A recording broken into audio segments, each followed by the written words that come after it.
Hello all, this is a special Jester update after the release of an article by the BBC today in regards to the Tavistock and Cass. You will know from my previous videos that I remain sceptical about the whole thing. Not that I'm an expert in any of it, I'm not, I'm just saying I'm sceptical. Right? I don't think you need to be an expert in this to get it. I really don't, but that's just my arrogance as a bloviating windbag. So without further ado, let's get this done. Tavistock, top doctor questions need for change at gender clinic. Right, top doctor questions need for change at gender clinic. I mean, what? So let's see what's going on here. Now, this was written by Hannah Barnes. You may know has released an extraordinarily concise and brilliantly written expose of the Tavistock Clinic called Time to Think, which you may, if you have not read yet, I urge you to read. So a doctor with a key role in reforming a controversial gender identity clinic for children has been recorded questioning the need for change. This is most worrying. Now, Professor Gary Butler, clinical lead for the Children's Gender Clinic in England and Wales, also appeared to accuse the author of a report, which will underpin the new service, of nepotism. You know what we've seen with Baroness Faulkner? This worries the hell out of me. These damn people. Maybe I'm wrong. I hope so, Gary Butler. He was recorded making the comments in a keynote speech at a major conference. When asked about the speech, he said he fully supported plans for new services. Did he now? The Gender Identity Development Service, or GIDS as it was known, based at London's Tavistock and Portman NHS Foundation Trust, was rated as inadequate by inspectors who visited it in late 2020. It was earmarked for closure in late July 2022. An independent review led by Dr. Hilary Cass also called for a fundamentally different model of care for children with gender dysphoria. Well, first off, you'll know this from my previous warblings, gender dysphoria is just distress, okay? Gender dysphoria is a symptom of other things. That's all, right? You know, that's all, okay? It shouldn't be treated as anything major. Now, Cass knows this because there's been conversations around a holistic approach that will take the child as a whole creature and look at everything first. Gender dysphoria should not be a diagnosis that is given out willy-nilly, right? It should be unbelievably rare to be giving that diagnosis because there should be stuff underneath, probably layers upon layers of problems that should be dealt with before you get to that, which means you'd never get to it, which means we never need to use puberty blockers and nobody needs to transition children. Professor Butler has been awarded a key role in shaping the new service as one of several people tasked with implementing a new training programme, underpinned by Cass's recommendations. This is worrying stuff. However, BBC Newsnight has learned Professor Butler, the current service's most senior doctor, has publicly questioned the need for change and described Dr. Cass's recommendation as slightly unusual. In the 14-minute speech at the conference, he talked about current services across the UK, the legal challenges to the situation in England, and how he felt GIDS had been the subject of lies in the media. The consultant paediatric endocrinologist at University of London Hospitals told the conference of hundreds of transgender healthcare professionals. Why are there hundreds of them? Of transgender healthcare professionals, how the Cass review had highlighted the need to provide developmentally appropriate healthcare for children and young people. What does that mean? Developmentally appropriate. You know, if I break my leg, I get fixed. Is that done for children developmentally appropriate? If a child presents with anorexia, is that done in a developmentally appropriate way? Or is anorexia?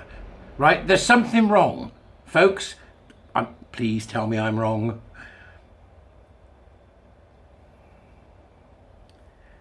Right. Developmentally appropriate healthcare for children and young people. Now, Cass has said that. I'm uncomfortable with it. And then he says, in the fact that Cass has said developmentally appropriate healthcare for children and young people, and I know she's in a very difficult situation, he then says, but what on earth are we doing now? He told the European Professional Association for Transgender Healthcare, which is EPATH, which is the same as WPATH, which was held in Ireland last month, is exactly what we're doing at the present time and what the GIDS is doing. This is just nuts, right? It can't be, right? Then why is it closing? This is the person that's going to be training people in the new services. Back to the drawing board, I say. Speaking about the new proposals, he says instead of expanding gender care, they've almost contracted it. I don't want it contracted, mate. I want it eliminated. There's no such thing as gender care. Because there is no such thing as a gender identity, there is only distress. The second a child says that they think they're not something that they are, that's a safeguarding issue. Why don't we get this yet? Take away their phone. Homeschool them. Why don't you get that yet? Save them from themselves and from the influences of online nutters and offline ones. In the recording, which was then handed to Newsnight, he also heard questioning the personal integrity of Dr. Cass. There's something wrong, folks. Look at what happened to Faulkner. He implied there has been what he referred to as nepotism around the choice of 2 hospitals in the south of England as the sites for new clinics, suggesting Dr. Cass's previous involvement in them had both been a factor. I don't think it's nepotism to pick 2 hospitals that you're familiar with to start a new service that needs a lot of attention. I think you're being something else here, Prof. I don't know what you're being, but it isn't very nice. And besides which, you got a job, you wibbler. There's something wrong here. It just doesn't... There's a little snarky thing in my mind going, this stinks. Go and have a look in the Dewberries. I need to know from you, does it? NHS England says the 2 new regional hubs which will replace kids are taking longer than anticipated to set up. They are intended to offer a clean break from the past. Yeah, I don't think they will. If you're staffing it with the same lunatics, if you're staffing it with believers in gender identity, ideology and queer theory, then you are repeating the mistakes of the past. There shouldn't even be a gender identity service. The whole thing needs amalgamating with simple care in terms of mental health, and it very certainly shouldn't be given some sort of facilitation that makes it appear like it actually exists. It doesn't exist.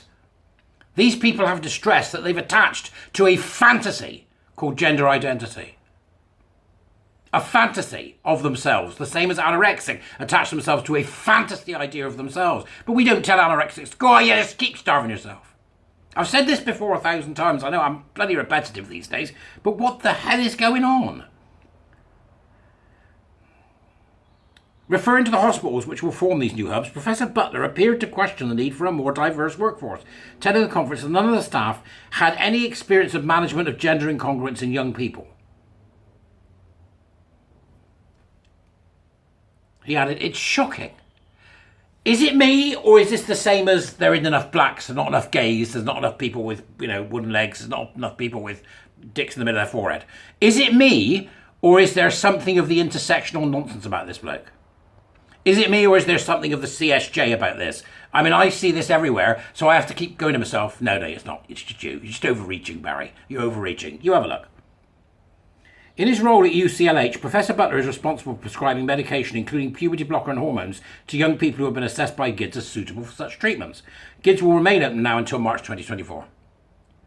Meanwhile, there are more than 8,000 young people currently waiting for care. In a statement, Professor Butler said Newsnight reporting of his comments were highly selective, and his views were made as a part of a wider presentation on gender identity services in the UK. I wish to make clear that I fully support Dr. Hilary-Kessler's recommendations to develop new services for young people experiencing gender dysphoria, he added. If he was serious about this, he wouldn't even use the word gender. Young people experiencing distress. Is that right? Have I got that right? I mean, I understand, young people think this is the thing, and you've got to use the terminology of the young people, but it's just, no, this whole thing is nonsense. The Cash Review said, while it accepts that people hold different views on how services should develop, there was general consensus that the current model within a single specialist gender service cannot provide timely holistic care, holistic, there's that word, for the mix of children and young people seeking support. It said Dr. Cass did not select which hospital to form a new regional centre, saying accusations to the contrary were baseless. Why? Why is he doing it? While GIDS has helped some young people, critics, including young trans people seen by the clinic, claim it was sometimes too quick to refer young people for medication. There are no young trans people. There are only young people in distress. I've had it with this shit now. Too quick to refer people for medical interventions, and it could overlook mental health. They push the drugs on you so early, said M, a 19-year-old girl who has identified as male since early childhood, told Newsnight. M says she was offered medication during the second appointment, adding, I was 11. Fuck, I was 11. I was 11. After 5 appointments, she went to UCLH for puberty blockers, and they were prescribed by Professor Butler when M was 12. And she stayed on them for 4 years. While the blockers slowed M's puberty, they didn't stop it. They put her on higher doses, and when that did not work, They administered beta blockers, and she later collapsed in school. We're not doing this right, are we, folks? Tell me that we are. Tell me that Cass is going to be what we hope. She stopped taking puberty blockers in 2019, and she hasn't chosen to take hormones to masculinize her body. Since being discharged in 2020, she has chosen to take them. She hasn't chosen. Neither GIDS nor UCLH have been in touch with them. They haven't spoken to her since 2020. They gave her the drugs and then buzzed off. Once things got hairy, no, that can't be right. Surely this is not what's happening. I feel completely forgotten about. I still don't know what is happening with my body or what the blockers did. The NHS says little is known about the long-term side effects of puberty blockers in children. And then they add with gender dysphoria. No, it's just children with distress. Dr. Cass has insisted there needs to be more research, absolutely right. Both the NHS and Dr. Cass have made it clear that staff at the new Gender Identity Service for Children must have wider experience of working with young people, including expertise in autism, mental health and safeguarding. There's a great piece of news there. I was a child, M says. The new services must be different. It needs to be a mental health service.